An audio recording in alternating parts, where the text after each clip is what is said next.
Magandang araw mga kabukid. Ayan, matagal-tagal po akong hindi nakapunta dito sa aming kabukiran dahil ako po ay um, nagdalang tao, pero sa kasamaang palad ay nagkaroon din po ako, miscarriage po ako, kaya yun, hindi po natuloy kasi masyadong risky po yung pagdadalang tao ko, kaya ganun. So, ayun, nagpahinga lang ako ng isang buwan, balik na ulit dito. Pero hindi naman lagi. Napunta lang ako dito ngayon kasi titingnan ko yung aming bagong panganak na kambing. Marami na din kami nabenta na mga kambing. Ayan, dito pa to, ang isang mama goat. Ayan, nandun pa rin yung mga alagang baka na nangayayat dahil sa tag-ulan. Ito nga kambing payat din eh. Ayan, medyo mailap yung isang baka. Ito nga pala yan giba, yan eh, nung nagbagyo. Tapos medyo madamo talaga dito. Ayan, kasi hindi na nakakapaglinis yung asawa ko. Sabi ko nga eh, kailangan kong grass cutter are. May mga event lang kami ngayon kaya hindi ko tapos pa, nung nakaraan nagkalaykay ako dito, ayan, kaya medyo natanggalan na ng kaunting kalat. Marami na kasing mga nakalawit na kawayan. Ayan, kaya nasira yung bubong ng koral. Hindi ko alam, sabi nung kapatid ng asawa ko ay by February or March yata ipapaayos itong koral. Yun.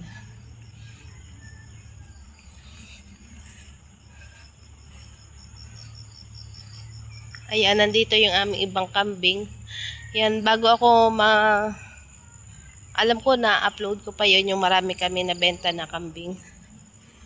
Yan, tapos sa aming sariling kambing, mayroon lang kami 3 inahing natira. Ayan, ito yung bagong panganak. Kahapon. Dapat pagbibili na rin namin yan kaso walang bumili. Ayan, nanganak na siya. 2 lang. Ayan. Siguro naman mabubuhay na sila ngayon kasi mag-uumpisa na ang tag-init. Yung kasing mga nakaraan na sobrang daming sunod-sunod ang panganganak ng kambing namin, sa totoo lang, namatay lahat po yun. Utay-utay silang namatay dahil nga panayang ulan. Hindi talaga nila kinaya. Napakahina talaga ng mga alagang kambing kapag tag-ulan.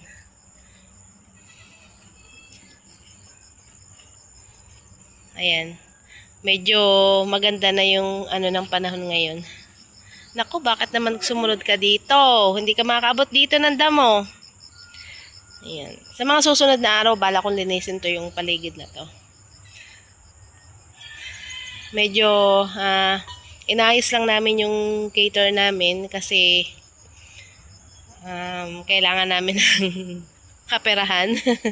Kasi nag-aaral ng college yung anak namin, kailangan namin lumakas yung aming mga event. Tapos ito naman kasing mga pag-alaga ng hayop ay hindi naman po araw-araw may kita dito. Kumbaga, parang nag-iipon ka. Yun. Dahil nga kaming mag-asawa ay hindi naman nagtatrabaho sa opisina, talagang dito lang kami.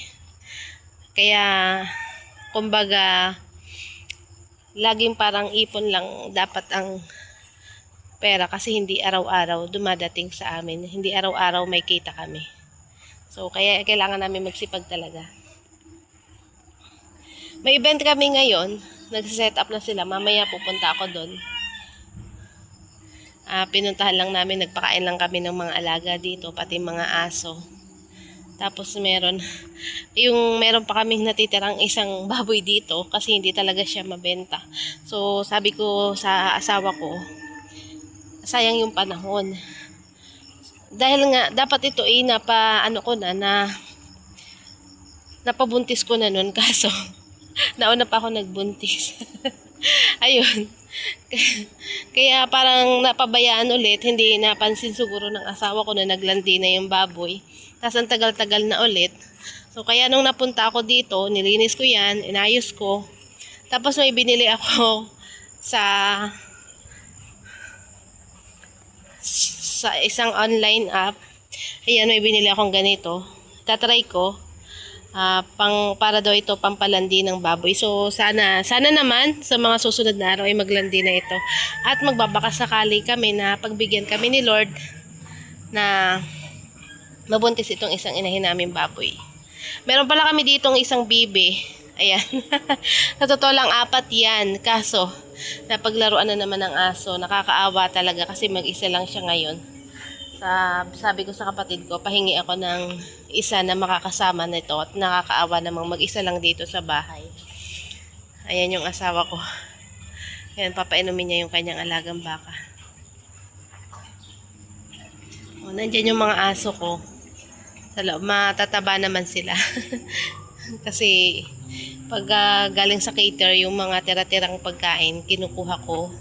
Pinapakuha ko kasi dinadala ko nga pampakain sa mga alaga naming aso. Kanina nakita ko tong bibi namin. Ando sa kapitbahay, nangangapitbahay siya kasi naiinip siya, mag-isa lang siya dito. Siguro naghanap siya ng kasama. So, ayun lang po mga kabukid ang update ko sa ngayon.